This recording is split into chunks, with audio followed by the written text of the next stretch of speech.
가서 왕궁의 책임자인 엘리야김과 서기관 셈나와 제사장 중 장로들에게 굵은 배를 돌려서 아모스의 아들 선지자 이사야에게로 보내매 그들이 이사야에게 이르되 히스기야의 말씀이 오늘은 환난과 징벌과 모욕의 날이라 아이를 낳을 때가 되었으나 해산할 힘이 없도다. 랍사게가 그의 주 아수르 왕의 보냄을 받고 와서 살아계신 하나님을 비방하였으니 당신의 하나님 여호와께서 혹시 그의 말을 들으셨을지라. 당신의 하나님 여호와께서 그 들으신 말 때문에 꾸짖으실 듯하니 당신은 이 남아있는 자들을 위하여 기도하소서 하더이다 하니라. 이와 같이 히스기야 왕의 신복이 이사야에게 나아가니 이사야가 그들에게 이르되 너희는 너희 주에게 이렇게 말하라. 여호와의 말씀이 너는 아수르 왕의 신복에게 들은 바 나를 모욕하는 말 때문에 두려워하지 말라.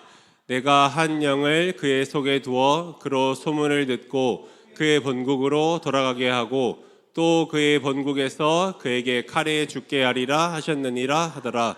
아멘. 목사님 말씀 주시겠습니다.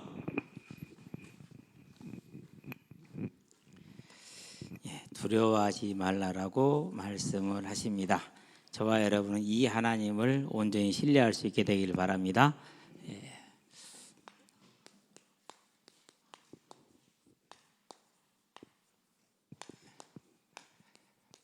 나가서 말을 하자마자 전달하자마자 바로 응답을 하셨어요. 그 얘기는 무슨 말입니까? 이미 겸비하고자 마음을 먹었을 때, 또 겸비했을 때 하나님께서는 이를 새로운 국면으로 전환을 시키신 것이죠. 그래서 우리는 우리가 기도하면 일하신다라고 생각하는 게 일견 맞을 수도 있어요. 그러나 절대 주권을 가지신 그 주님께서는 하나님의 조건을 스스로 정하시고 그 조건을 따라서 먼저 앞서서 일하십니다. 우리는 그것을 알기 때문에 언제나 하나님 앞에 믿음으로 감사로 또 간구함으로 나가게 되길 바랍니다. 자, 그러면은 하나님이 지금 이스라엘과 유다를 택하신 이유가 뭡니까? 한 가지입니다. 이렇게 얘기를 할 수 있습니다. 소망 때문이다. 그러면은 사도행전에 보니까 23장 6절이죠. 여기서 말합니다. 죽은 자의 소망이 뭐냐? 당연히 죽은 자의 소망은 부활이죠. 그렇죠? 이 당연한 것을 사람이 알아야 몰라요? 모른다라는 겁니다. 그래서 버러지 같다 이렇게 얘기를 했습니다. 모르니까. 사망에 죽어 있는데 그걸 모릅니다. 그러면서 24장에서는 뭐라 말합니까? 15절입니다. 하나님을 향하여 우리의 가진 소망이 뭐냐?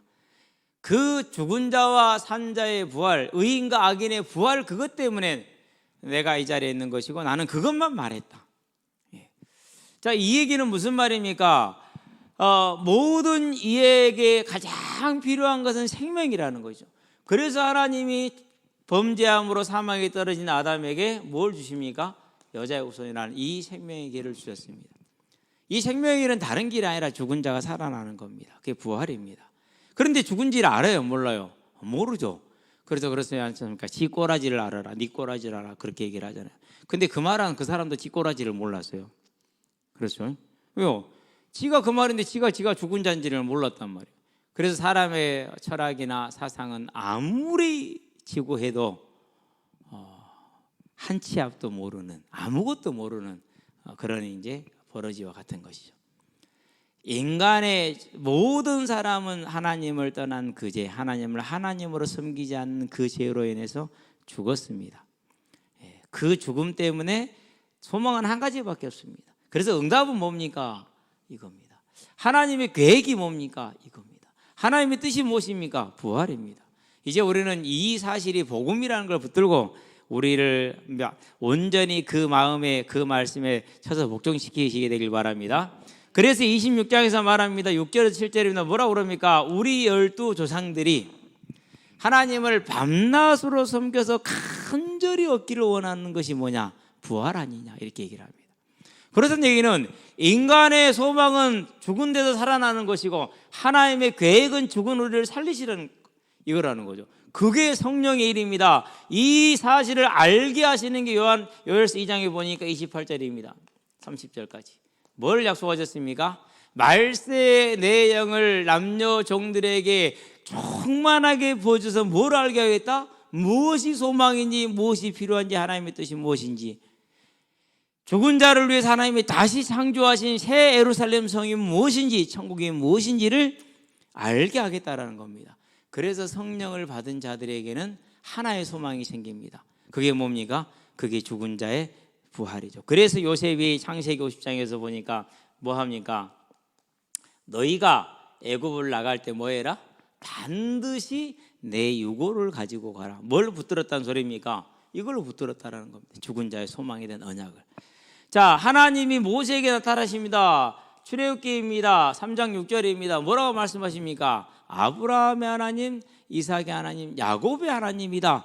죽은 자의 하나님이다. 곧 살아있는 자의 하나님, 부활의 하나님이다. 이렇게 얘기를 하는 겁니다. 그래서 마태복음 22장에서 논쟁이 붙었습니다. 사두개인들은 부활이 없고 영이 없다고 말하는 자들입니다. 형제 7이 다 죽었는데 한 여자를 취하고 죽었단 말이죠. 그러면 부활 때 누구 아내가 되겠느냐? 부활이 있으면 그런 일이 있겠냐? 부활이 없다라고 이제 논리를 세워놓은 겁니다. 그럴 때 예수님께 뭐라고 그러니까 너희가 하나님도 모르고 성경도 오해했다. 그날에는 시집장가가지 않는다. 그래서 하나님께서 모세에게 뭐라고 말씀하셨느냐? 나는 죽은 자의 하나님이 아니라 산 자의 하나님이다. 다 살아있다라는 겁니다. 그래서 아브라함 하나님, 이삭 하나님, 야곱의 하나님이라고 말한 것 아니냐? 부활 때를 말하면서 이걸 말씀하셨어요. 그렇다는 얘기는 죄로 말미암아 죽은 인간을 살리는 것이 계획이고 그것이 복음이라는 사실이죠. 그러면 성령이 하신 일이 뭐라고요? 요셉에게 주신 지혜, 모세에게 주신 지혜와 능력, 그게 뭡니까? 그게 죽은 자의 살아나는 거, 부활이었다라는 겁니다. 그러면 오늘도 마찬가지죠. 그래서 사도행전에서 말합니다. 1장에서 뭐라고 말합니까? 8절에서 오직 성령이 너에게 임하시면 너희가 권능을 받고 예루살렘과 온 유대와 사마리아 땅까지 이르러 내 증인이 되리라. 그 권능은 무슨 권능을 말합니까? 우리가 이 땅의 유혹과 이 땅의 탐심을 떨쳐버리고 이 땅의 미련을 떨쳐버리고 우리의 마음속에 우리 체질 속에 들어있는 이 모든 걸 떨쳐놓고 하늘의 영광, 부활의 소망, 천국의 소망에 설 수 있다는 걸 말합니다. 그때 이거죠. 그래서 22절에 뭐라고 합니까? 예수의 부활을 증언할 자, 증인. 그 증인이 곧 성령의 권능인 것입니다. 저와 여러분들이 부활의 소망에 서는 것이 성령의 능력이요 성령의 권능이라는 사실을 기억하시게 되길 바랍니다. 저는 착각했어요. 죽은 자가 살아나고 병자가 낫고 그런 것을 권능이라고 생각을 했어요. 완전히 착각을 한 거죠. 그래서 하나님이 기다려주시더라고요. 우리 어떤 허물도 덮어주시고 기다려주시는 하나님입니다. 진짜 권능이 뭡니까? 그것이 우리가 이 생명, 하나님의 뜻, 하나님의 계획, 곧 영원한 부활에 들어가는 그 소망에 서는 것이 그게 권능이다. 저와 여러분 이 권능에 서게 되길 바랍니다. 이게 얼마나 권능이 있습니까? 히브리서에서 말합니다. 11장입니다. 35절에서 38절까지입니다. 무슨 권능입니까? 심한 고문을 받되 구차히 풀려나기를 바라지 아니하였으니 이는 더 좋은 부활을 바라봅니다.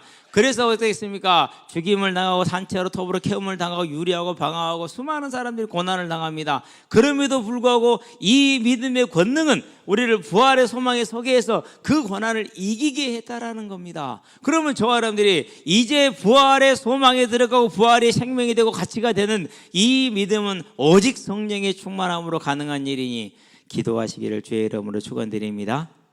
자, 그러면은 우리가 이 성령에 붙들려서 이 부활의 소망이 있었으면 어떤 일이 벌어집니까? 그러면 이게 이제 저와 여러분들한테 오는 겁니다. 무슨 일입니까? 이거죠. 오늘날 우리에게 일용할 양식을 주시옵고 그랬어요.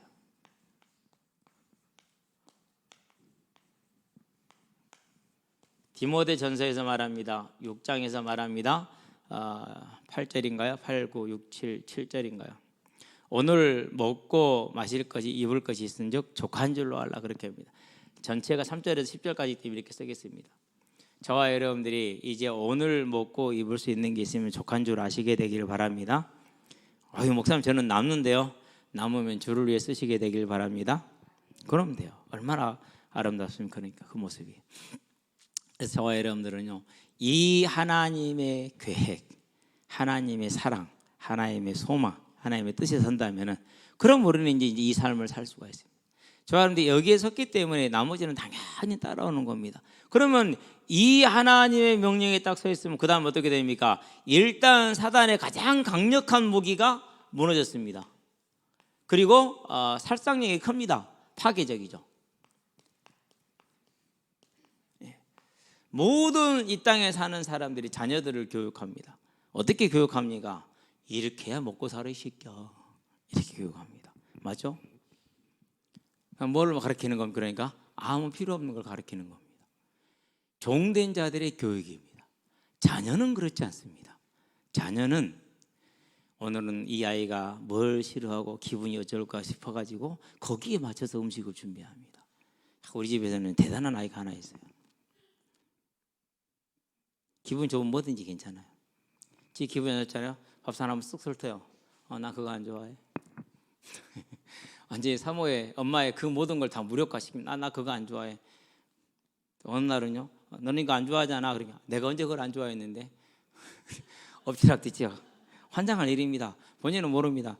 가끔 가다가 저는 사람이 하나님이 아니니까, 야, 친구들한테 하는 것처럼 집에서 좀 반만 하면 안 될까? 그죠? 고백 한번 합시다. 다 같이 이건 다 모두에게 해당되는 일인다. 밖에서 하는 것만큼의 반만 집에서 하자. 그건 저한테 해당되는 말이에요. 저한테서. 밖에서 하는 것에 반만 집에서 할 수 있게 되길 바랍니다. 왜 이렇게 웃습니까? 그러잖아요. 밖에서 하는 것에 반만 하면 된다니까요. 제가 생각할 때 그런 것 같아요, 진짜. 반에 반만 해도 실은 일 없어요. 저와 여러분들은 사단의 가장 강력한 무기, 이 땅을 움직이는 최고의 원동력, 그게 뭡니까? 먹고 사는 문제입니다. 이번 총선에도 왜 졌습니까? 먹고 사는 문제 해결을 못 해주셨어요. 그거 해결 못. 대파 한 단에 875원이면 합리적인 가격입니까?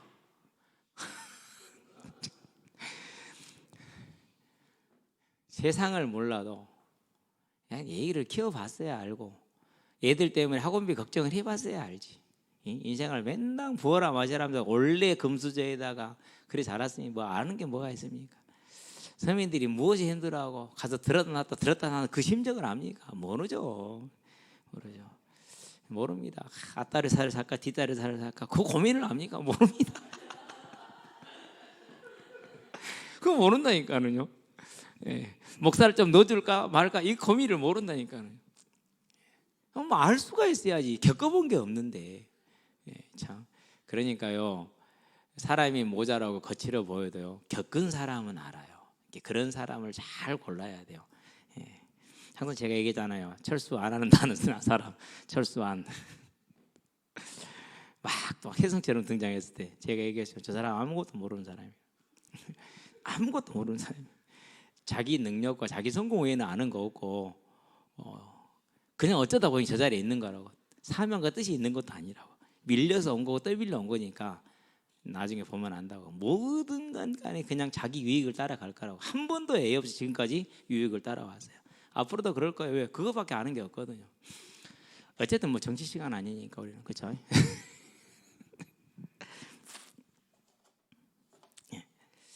사단의 가장 강력한 무기. 그런데 하나님은 어떻게 했습니까? 이거 아무 문제 아니라고 그랬어요. 왜요? 죽은 것이 문제고 거기서 살아나는 게 문제고 그걸 하나님이 해결하시는데 이거 해결을 못하겠냐를. 하늘에 나는 새를 보고 들에 나는 백합화를 봐라. 너희 천국에서 먹이기 입이시지 않냐. 그런 하나님 저한테 꽁알 좀 줘보세요. 아니 작년 같으면 막 닭들이 서로 알 품는다고 난리를 펼 텐데 올해는 한 놈도 안 해. 딱 한 놈이 있었는데 일찍 시작해서 너무 일찍 해서 3월에 시작을 해버렸어. 그래서 지금 이제 꽁집은 거의 다 지어가는데 아무 소용이 없어. 일단은 지어놓고 볼테요. 하나님 어떻게 하는 거 봐야지. 저와 여러분들이요, 이제 먹고 사는 문제가 주제가 아니고 이미 끝내놓으신 것을 저와 여러분은 기억하고 뭐 하면 됩니까? 감사할 수 있게 되길 바랍니다. 이 감사를 사는 뭐가요? 저와 여러분의 삶의 여정이 어떻게 됩니까? 그 여정이요 철로 역정이 될 겁니다. 그러면 병거와 마병으로 남게 됩니다. 저와 여러분의 오늘의 여정이 되게 하시기를 주의 이름으로 축원드립니다. 자, 그러면 이제 본론 들어가 봅시다. 사랑받는 자입니다. 너으로 합시다. 너 받은보다. 받은 과거니까. 자, 분명히 히스기 왕은 종교를 개혁했습니다. 그리고 중심으로 하나님을 사랑했습니다. 그것은 열왕기하 8장에서 분명히 증가하고 있습니다. 1절에서 7절에서 하나님이 인정한 겁니다. 그런데 그에게 뭐가 왔습니까?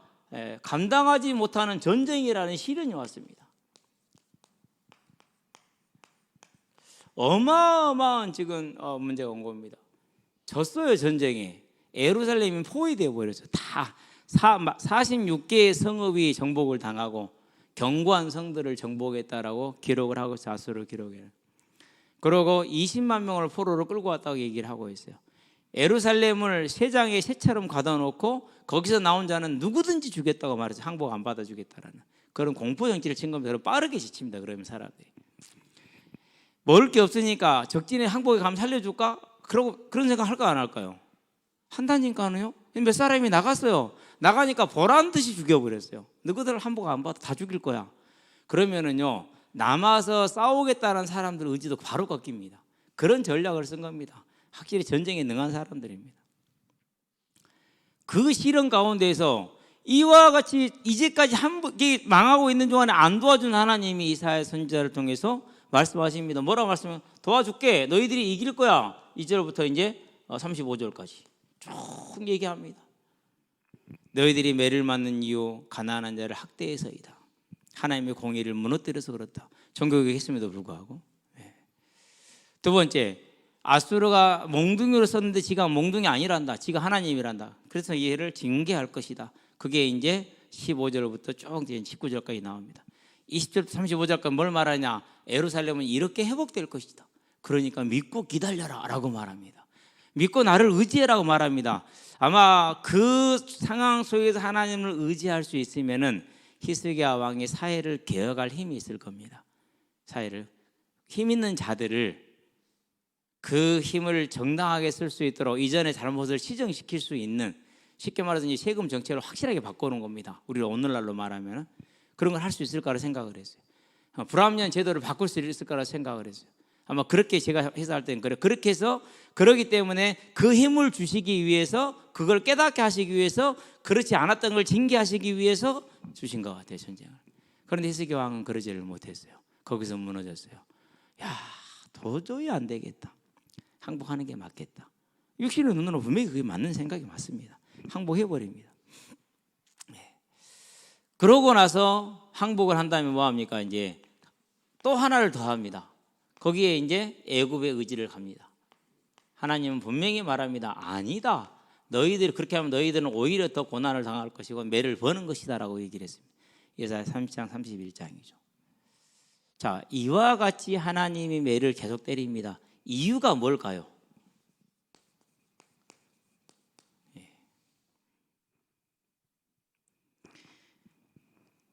여러분들이 지나가다가 애들이 길거리에서 이상한 짓거리를 합니다. 가서 막 혼내고 막 용돈 안 주고 그럽니까? 내 새끼 아니잖아요. 그럼 그냥 지나가잖아요. 그렇죠? 근데 우리 집 새끼가 그래요. 그럼 가만둬야 안 돼요. 가만 안 두죠. 당장에 끌고 가잖아요. 네, 자녀에서 그래요. 이유는 단지 하나예요. 잠언 3장 11절 12절. 사랑하는 자녀이기 때문에. 히브리서에서 말합니다. 너희가 사생자가 아니고 자녀이기 때문에 그랬다. 12장 6절 7절인데 1절부터 13절까지 봐야 됩니다. 네. 자녀이기 때문에 그럽니다. 그래서 뭐 하고 계세요? 13절에 12, 13, 11절에 말합니다. 너희를 하나님의 거룩함에 참여하게 하기 위함이다. 그 말은 무슨 말입니까? 이 언약을 이루기 위함입니다. 네. 네. 자, 이것을 위해서 징계를 하셨는데 아수르는 아예 이후다를 멸절시켜버리려고 덤빕니다. 그래서 하나님 뭐합니까? 알았어, 그럼 너희는 다 죽는다 이렇게 얘기를 합니다. 그리고 이스라엘은 다시 이렇게 회복될 것이다. 저와 여러분들은 이 하나님을 어떠한 문제와 사건 가운데도 믿을 수 있게 되길 바랍니다. 잘 안 믿어집니다. 믿으시게 되길 바랍니다. 그래서 저와 여러분들은요, 언제나 어떤 일이 있든지 간에 설령 거의 내 실수를 할지라도 그래도 우리가 자녀라는 사실을 기억하게 되길 바랍니다. 어떤 자녀입니까? 이런 자녀입니다. 절대 주권적 사랑. 그래서 로마서에서 말합니다. 8장에서 말하죠. 31절에 만일 하나님 우리를 위하시면 누가 우리를 대적하려. 32절에 말합니다. 우리를 위해서 죽으신 이는 그리스도 예수 아니시냐. 그렇기 때문에 그 어떤 것도 우리를 하나님 그리스도 예수 안에는 하나님의 사랑에서 우리를 뺏어갈 수 없다는 절대 주권적인 사랑입니다.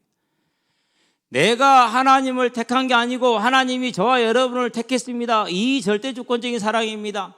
그렇기 때문에 그 어떤 것도 어떤 이유도 택함 받은 자가 하나님에게 나아갈 때 그를 이길 자가 없고 그는 하나님께 거부당하지 않습니다. 자, 그러면 이제는 뭐 하면 됩니까? 저와 여러분들이 이제 잘 알고 하나님 앞에 나가면 됩니다. 그걸 기도라고 말합니다. 여러분에게 우리의 완전히 망한 사람이 있을 겁니다. 파산됐다? 그러면 이제 감사만 하면 됩니다. 왜요? 더 쓸 불신앙도 없잖아요, 이제. 그래서 얼마나 좋습니까? 더 쓸 불신앙도 없는데 이제 방법이 없잖아요. 이제 그냥 뭐 하면 됩니까? 이제 반등의 시간만 남은 거예요. 그래서 망했다 해서 좌절하지 마시고요. 아, 나는 이제 살 시간만 남았구나. 이게 자녀니까. 세상에서는 망한 게 맞아요. 자녀는 안 그래요. 그렇죠? 거의 망했습니까? 그러면 이렇게 생각하면 됩니다. 내가 진짜 고집이 세고 뭐라고 할까 미련하구나. 이렇게 생각하시면 됩니다. 아닌 것 같습니까? 아니라니까요. 우리 다 미련한 거 맞다니까요. 세 번째, 자주 어려운 일이 나한테는 항상 옵니까? 습관적으로 불신앙하는 겁니다. 이 생각 자체가 언제나 말씀하고 생각이 상관이 없어. 뭔 일을 만나든지 간에 말씀으로 보는 게 아니고 뭔 일을 만나든지 간에 세상적인 논리로만 보는 거예요. 그럼 당연히 그러는 거예요. 그러면 계속 됩니다. 희한합니다. 이간에 아주.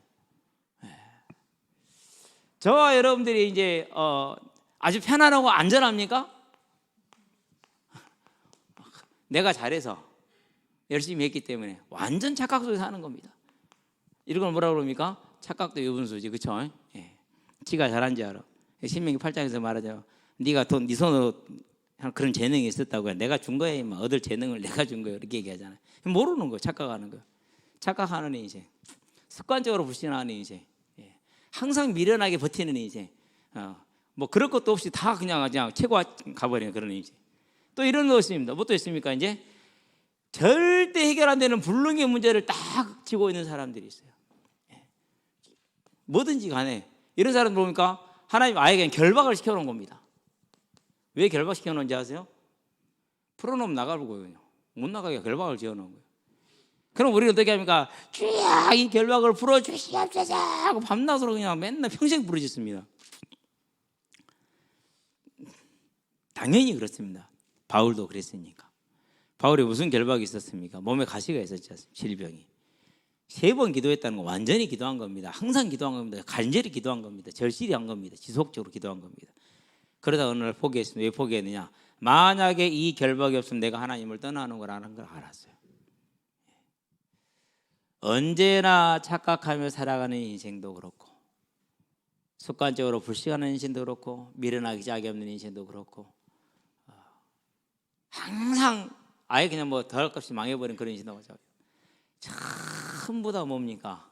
전부 다 사랑받는 자녀들의 모습입니다. 상관없습니다. 내가 고생할 뿐이지. 어떤 상황에 있든지 간에 우리는 사랑받는 자녀라는 거 잊지 마시게 되길 바랍니다. 그게 복이에요. 세상에서는요 이러면 방법 없어요. 하나님 안에서 이래도 괜찮아요. 왜 괜찮습니까? 이런 중에 마침내 지스기야 왕이 깨달았어요. 마침내 엘리야김과 셈나와 여호와가 깨달았어요. 마침내 이스라엘 유다 백성들이 깨달았어요. 그러고 어떻게 했습니까?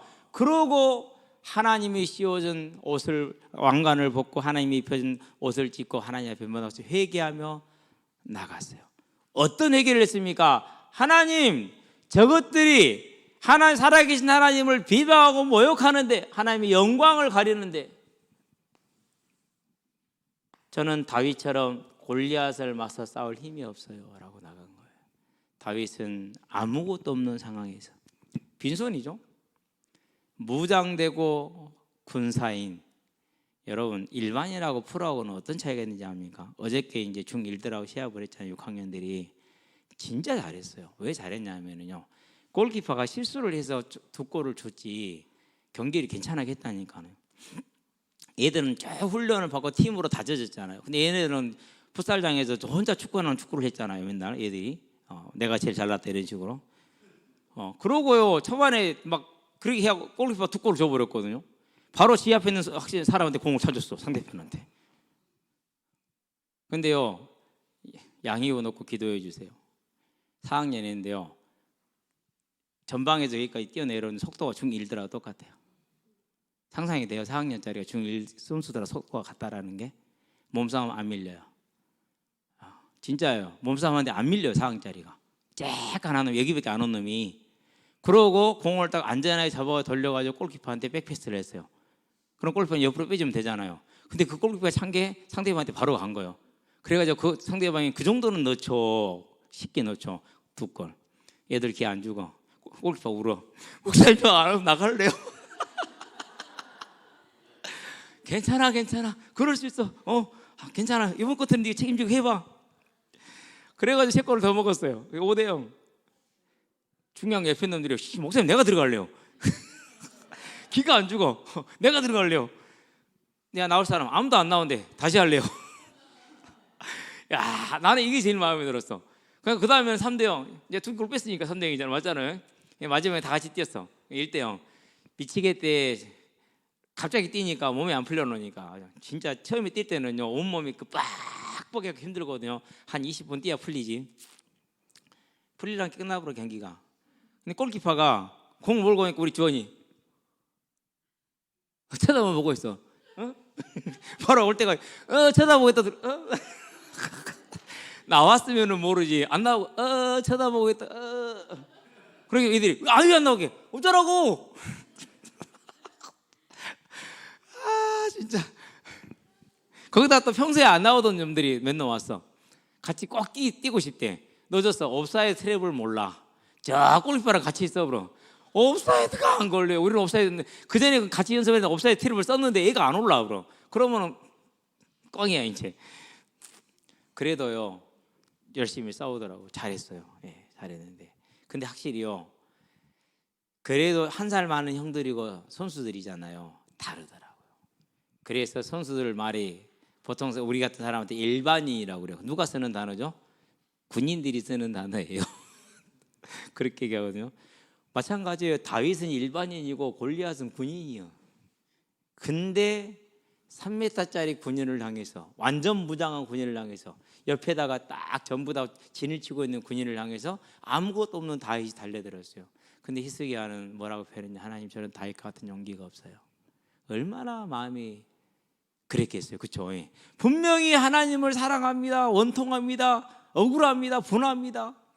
나가서 쳐야겠는데 분명히 하나님 함께 하실 건데 그 나갈 용기가 없는 겁니다. 지금 누구 같아요? 난 딱 그거 나 같아. 나가 웃을 일 아닌데 정말 저 같아요. 얼마나 그게 애통했겠습니까? 그러니 죄를 뒤집어 쓰고 옷을 찢고 울며 불며 나가는 겁니다. 이미 그 온통함을 알고 연약함을 알고 부족함을 아시고 뭐 했습니까? 기다리셨어요. 도착하자마자 말합니다. 뭐라고 말합니까? 16절에서 두려워하지 마라. 안심부터 딱 시킵니다. 우리는 그래야 안 그래요? 아빠가 말했지. 봐라, 그렇게 되잖아, 시키야. 응? 앞으로는 그러지 마라. 네가 시끄럽으니까 네가 산똥 네가 쳐. 공차할 때, 야, 네가 산똥 네가 쳐. 우리 많이 오늘 또 분명히 그 말 할 거예요. 아마 어제 됐을 거예요. 네가 산똥 네가 치우라고. 몰고 가다 뺏기면 가서 뺏어오라 소리거든요. 우리는 그래. 근데 주님은 안 그래요. 그랬어. 걱정하지 마. 내가 해결할게. 안심부터 시킵니다. 그리고요, 반드시 징계하겠다고 복수를 다짐해 주십니다. 그런데 뭐라고 합니까? 너희는 이와 같이 회복될 것이라 회복까지 약속하십니다. 그게 이사야서입니다. 그래서 이사야서는 죄와 징계와 회복, 이 세 가지가 다 돌아갑니다. 하나님은 회복시킬 걸 약속했습니다. 언제 그러면 어떻게 회복됩니까? 어떤 모습이든지 간에 하나님 앞에 주의 이름으로 주의 영광을 위해서 나가시게 되길 바랍니다. 그래서 먹든지 마시든지 무엇을 하든지 간에 오로지 뭘 위해서요? 주의 영광을 위한 삶이 저와 여러분의 삶이 되게 하고, 그 영광을 위한 저와 여러분의 기도는 이미 응답이 받아졌다는 걸 알고 나가게 되길 바랍니다. 이 삶의 여정이 반드시 하나님의 교회의 군사로, 병거로, 마병으로 좋은 군사가 될 겁니다. 우리의 철로 역정은 이렇게 좋은 병사라는 하나님의 교회의 아버지의 병거 마병이라는 것을 남기게 될 겁니다. 기도합시다. 살아계신 아버지 하나님, 우리가 연약하고 우리가 부족하고 우리가 또 안악하여서 많은 어려움이 있을 수 있습니다. 우리 힘으로 해결하고자 해서 실패할 때도 많을 것입니다. 그러나 어떠한 모습이든지 간에 어떠한 일이든지 간에 우리가 하나님의 영광을 바라보며 애통함으로 간절함으로 주께 나갈 때 주께서는 구하기도 전에 이미 응답하신 주님의 심을 믿습니다. 하나님, 이제 이 주님을 향해 우리가 나아갈 수 있도록 붙들어 주게 인도하셔서 하나님을 영광을 드러낼 수 있는 문제와 되게 하시고, 사건이 되게 하시고, 연약이 되게 하시고, 불신앙이 되게 하시고, 어떠한 모습도 모든 것이 하나님의 영광임을 알고 이제 그 모든 걸 증거로 이 땅에서 하나님을 증거하고 복음을 증거하고 하나님의 나라의 상급을 예비하는 복음의 삶이 될 수 있도록 주님 역사하시고 인도해 주시기를 그리스도신 예수의 이름으로 기도합니다. 아멘. 이제는 우리 주 예수 그리스도의 십자가 대속의 은혜와 독생자 예수를 죄인을 내 아끼지 않고 내어주신 우리 하나님 아버지의 무한하신 사랑과 지금도 죄인을 생명과 의와 영화의 길로 인도하시는 성령의 내주 교통 역사하심이 오직 어떠한 경우든지 간에 우리가 주의 이름을 부를 때, 주의 영광을 위하여 그 하나님의 이름을 부를 때 주께서는 미리 아시고 이미 응답하셨음을 알고 하나님께 나아가 모든 문제와 사건과 연약함과 불신앙까지도 다 증거로 바꿔서 하나님의 나라를 이루고 하나님의 증인으로 서게 될 우리 모든 성도들과 가정과 가문과 산업 현장 위에 전 세계에 흩어져 생명의 복음을 전하고 계시는 모든 선교사님들의 아름다운 발걸음 위에 이 자리에 함께하는 귀한 우리 후대들의 예배자로, 전도자로, 중직자로서 복음의 진로 위에 교사로, 찬양대로, 방송실로, 주보로, 청소로, 차량으로, 주방으로 섬기는 모든 헌신자들의 아름다운 헌신 위에 여러분 평가 사정 우리 자리에 함께하지 못한 성도들의 심령 위에 지금부로부터 영원토록 함께 계실지어다. 아멘.